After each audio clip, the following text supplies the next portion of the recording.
From the Norman Adrian Wiggins School of Law at Campbell University, we present MoneyMasters.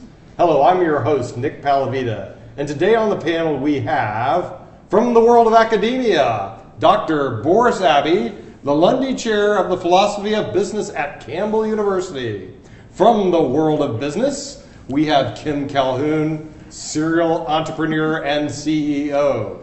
And today we have a very, very special guest, the founding chairman and CEO of Napster. We'd like you to welcome John Fanning. John, welcome to the show. Thanks for having me, Nick. It's great to be here with you today. I am so glad you're here because the thing is, we're going to discuss today something that's near and dear to my heart and something that you know a lot about, entrepreneurship.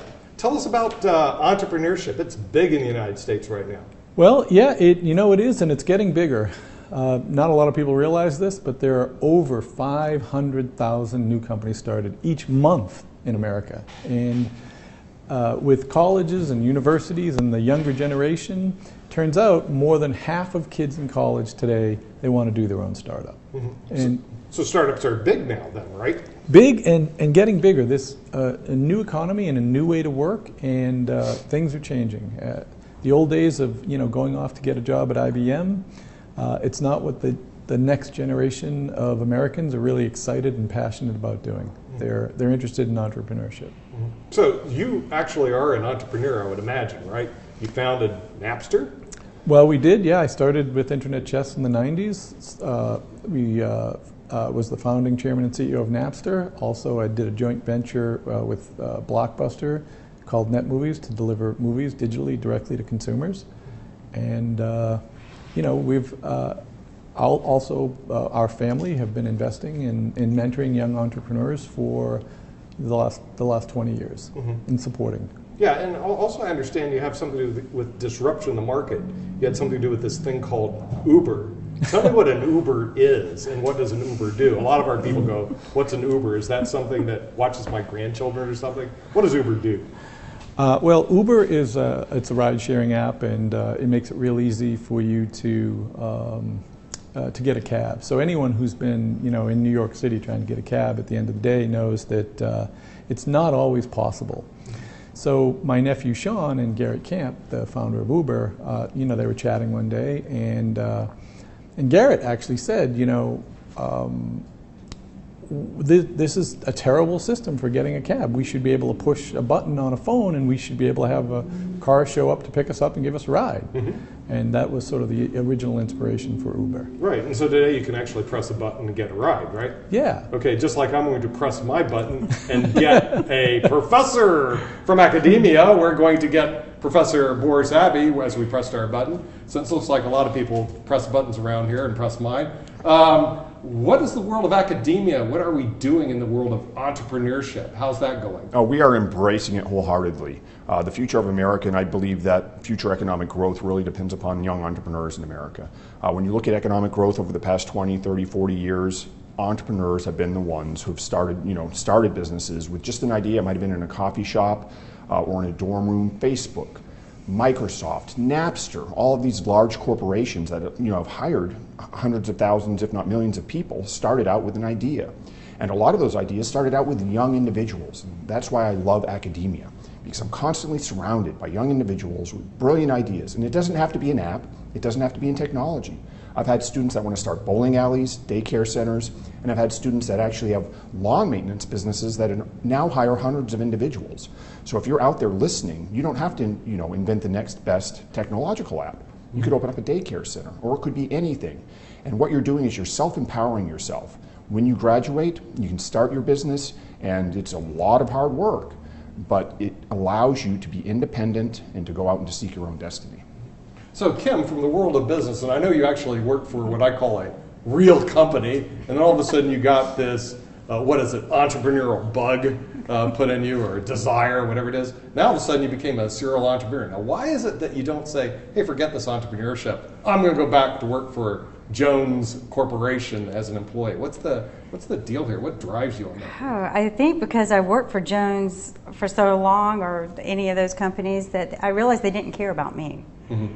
And they didn't care whether I had a good retirement package or if I could retire, so I decided to get my own, but I also had more fun. And as John would probably know, or you, or even Boris, once you start one company, the ideas keep rolling. And it is a bug. You can't get rid of it. And I tried to retire, and again I came out, and I want to address something very important here in the world of startups. There are so many programs right now that have innovated to help innovate the startups. There are incubators in our own town here, and I'm sure they're everywhere else.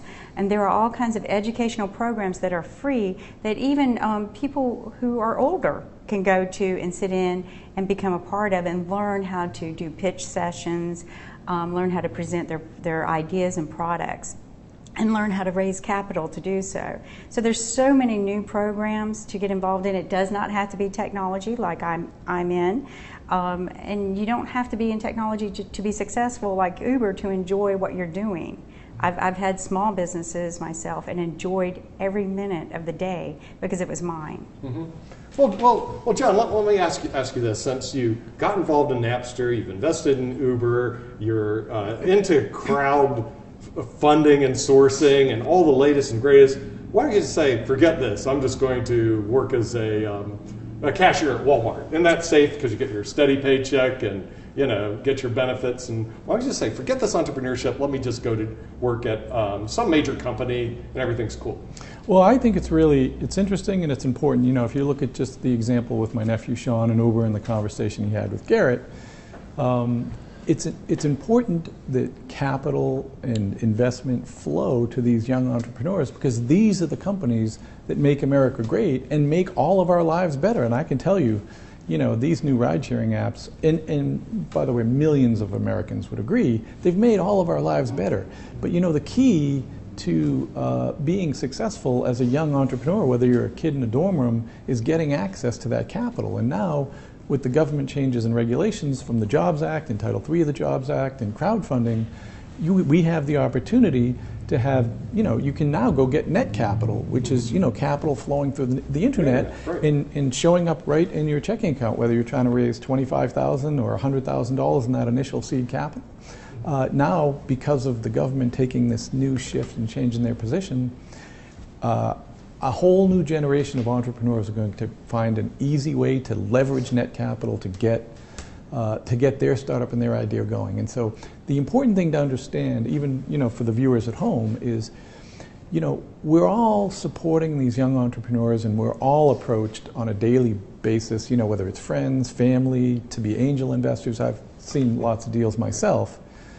And not a lot of people realize only 5 in 1,000 startups get venture capital. Only 5 in 1,000 startups get venture capital? Maybe not so surprising. I'm sure Dr. Abbey, is aware of that statistic. But here's the one that's shocking. Mm-hmm.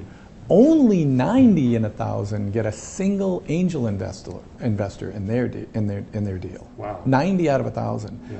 That's pretty long odds. So what are the other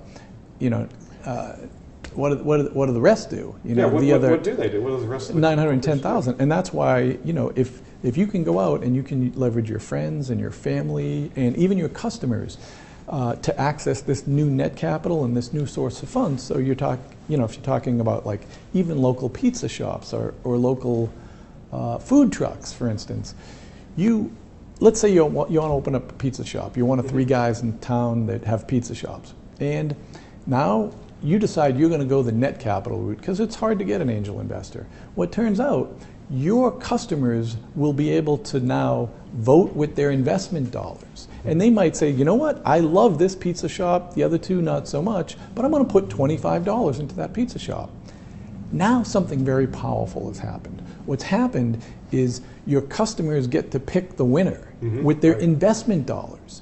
And so that one pizza shop owner, he might get $25,000, $50,000 in NetCapital into his company, which allows him to go to the next couple of towns over and open up pizza shop number 2.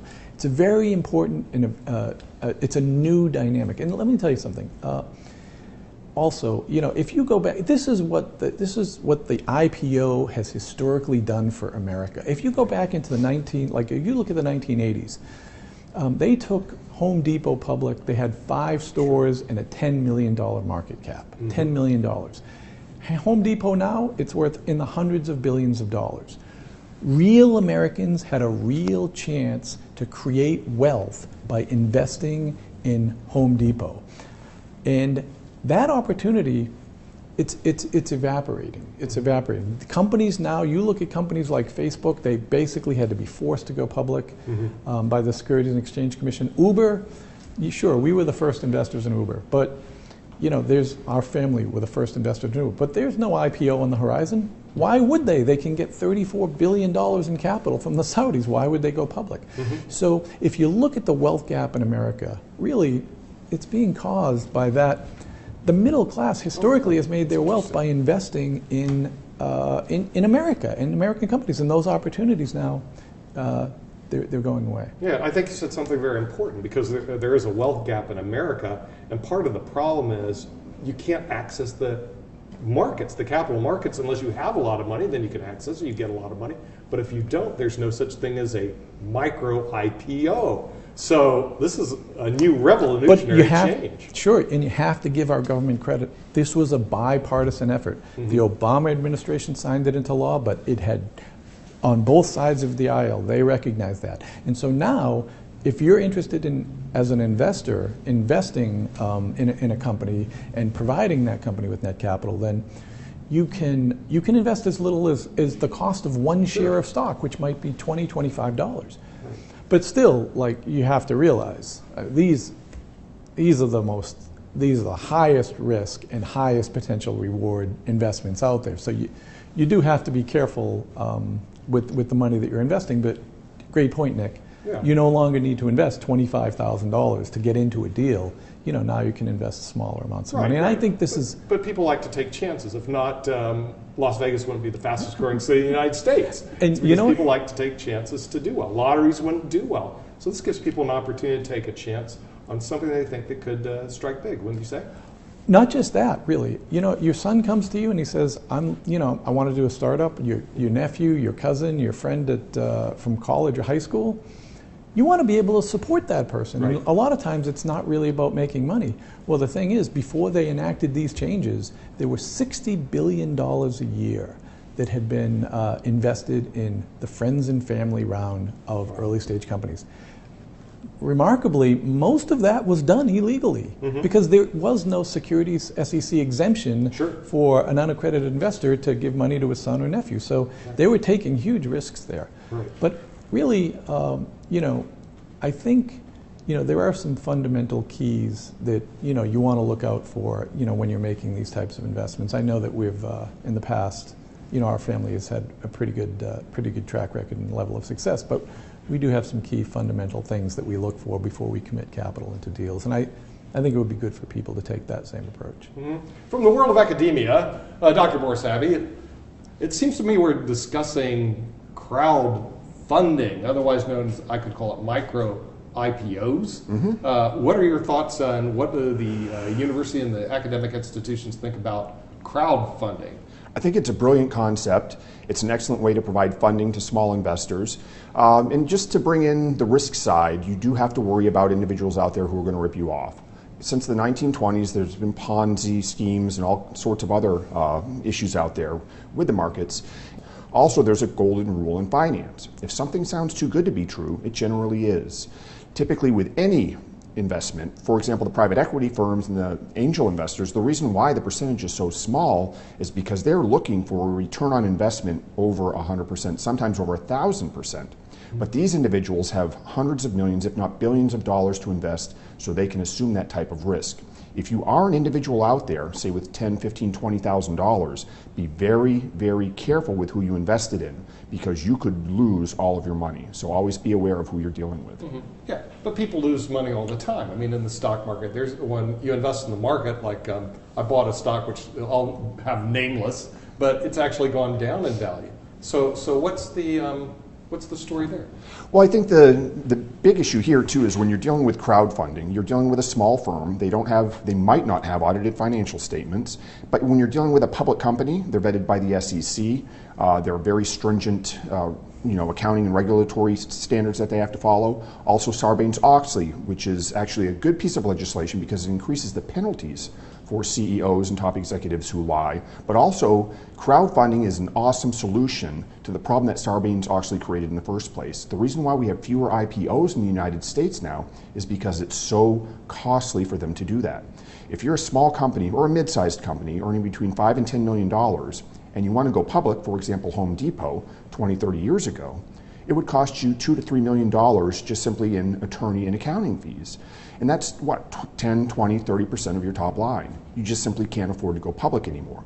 Crowdfunding is going to hopefully solve this problem, provided people look at the investments and make sure that they're safe and secure and that the people that they're dealing with are honest and ethical.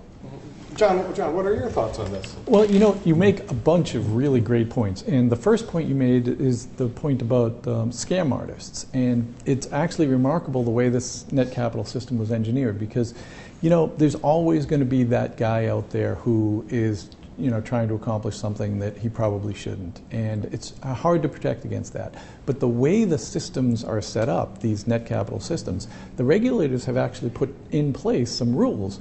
One, with respect to the first step, legal due diligence, and then the second is an accounting step. But the fourth step is really the most important. They set up as a requirement to do this, you need to do some background checks, and the independent funding portal who's helping facilitate the capital needs to do background checks. And even more than that, really, because of the way the crowd has come to the internet, you look at sites like Reddit, virtually anything can be found out about anyone. And so reputation has actually become a critical driving factor in shining the light on everyone who's interested in doing this. So they'll have anyone who's ever had any interaction with any member of the management team has the opportunity to weigh in on that person, that entrepreneur, and their reputation. And believe me, somebody might slip through once. They're not going to do it twice because there'll be now a permanent record of how you've handled yourselves in transactions. And now you flip back to the attorneys. It's not just that you need to have all of your legal documents in order. No, you need to have an attorney sign off on your deal. And guess what? He has a reputation too. Sure. You have to have an accountant sign off on your deal. And guess what? He has a reputation too. So accountants and attorneys are going to have to put their reputation on the line. And by shining that spotlight on this activity and making this activity open and transparent, you might do it once, you're not going to do it twice. And so the second point that you made about risk, absolutely the correct point to make. I worked with Peter Lynch, legendary investor from Fidelity, during the crash in 1987. I worked on the 6th floor, he worked on the 9th floor, and I can tell you, the ladders between 6 and 9, they're a lot more than just 3 floors. Right, yeah, 3 floors. I was a young kid, with stars in my eyes trying to learn about investing.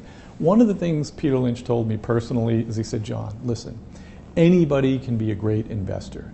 What you do is you go through your life, you look for those opportunities that you have during the ordinary course of your day, find products you like and companies you love, and that's where you put your money.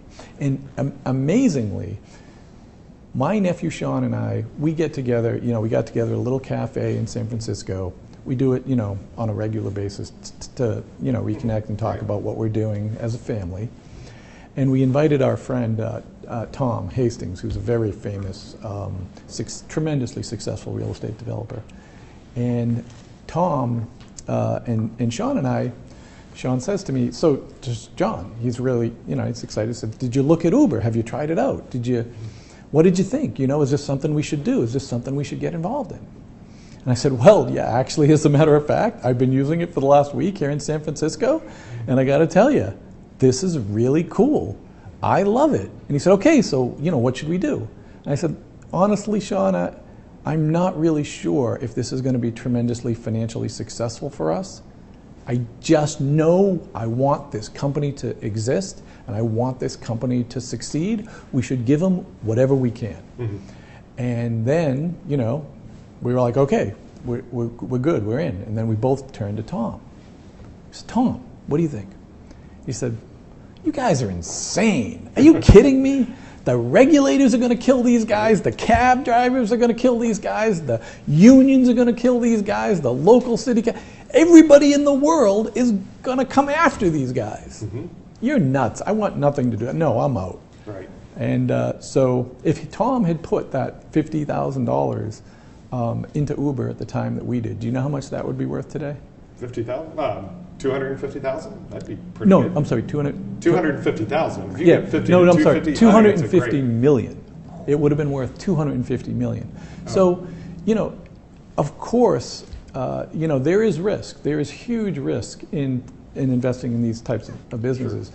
What I look for, you know, I look for a big market, but I also look for the founder, the guy who's going to do it, and really spend a lot of time looking at the person and the individual. And of course, our family, we had a relationship with Garrett Camp, and we knew Garrett was just a phenomenal entrepreneur and a phenomenal CEO, and that was weighed very heavily in our decision-making process. Yeah. So what sort of traits do you look for in a entrepreneur? What should an entrepreneur have as a trait? Stanford University, I had a gathering for young entrepreneurs and people in Silicon Valley and the who's who, and the gentleman who organized the event, he grabs me. He says, Fanning, come on, I'd like you to meet someone. I'm, like, oh, yeah. And this young kid comes up to me and he says, and his name's Pierre. And he says, oh, Mr. Fanning, it's an honor to meet you. I'm so excited. I've been a fan of yours forever. And I'd like to tell you a little bit, and now he's going to give me the elevator pitch. So he tells me about this little startup called eBay. eBay. And now this is a little startup. Yeah. Okay. And this is in the very, very beginning. And so he tells me about it, and he says, I'm sure that you've never heard of it, but and this is what it does, and it's going to be very big and very successful.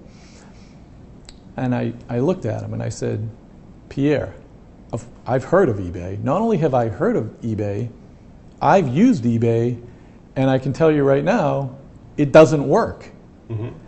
And sure enough, when eBay launched and it started to get big, the site just didn't work. And so this was my first test of an entrepreneur, because I pushed him a little bit, right? And I wanted to see how he responded to this, which was clearly an attack from someone he said he honored. Man, Pierre, the founder of eBay, he gave me the most positive answer I've ever heard from an entrepreneur. He said, you know what, Mr. Fanning, you're right. It's absolutely terrible. But I know that it's terrible, and it doesn't work at all. And I know that it doesn't work at all, but I will make a solemn promise to you. You come back and you try it in 60 days, and it will work incredibly well, and we will have addressed and fixed all of those problems. And so the thing is, what a positive attitude. He didn't get defensive. He didn't try to tell me that it did work. He said, we know what the problems are, and that's what we're working on fixing. And that just positive attitude, we can do it, we're going to do it, we're going to be successful.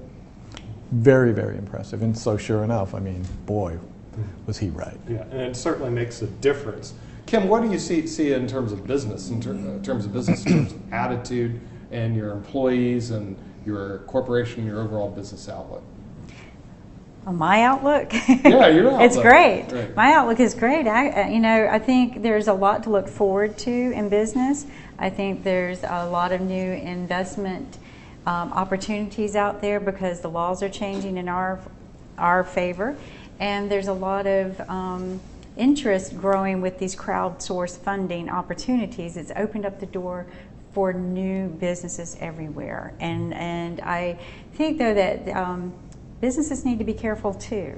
There are investors out there that are just as greedy and can be just as big as scam artists. And I think that some of these crowdsourcing programs have made it a little bit easier for venture capitalists to get money without having to worry about that happening. So our topic today, of course, is crowdsourcing and entrepreneurship, and it's time for the vote.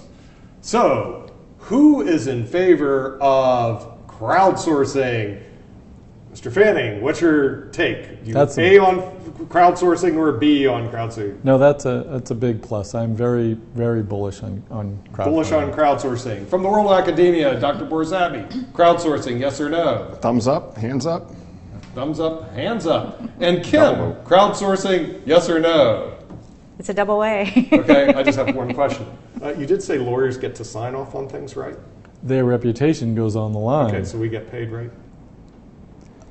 Sometimes in stock, which Okay, can be that's very good, as long as valuable. we get paid. I'm for it too then. Okay, with that, we thank you for attending Money Masters, and I'd like to thank our guest, Dr. Boris Abbey from the world of academia, Kim Calhoun from the world of business, and of course our very special guest, John Fanning, CEO and founding chairman of Napster. Thank you, John, Thanks for coming to the thanks show. for having Thank me. you. All right, great.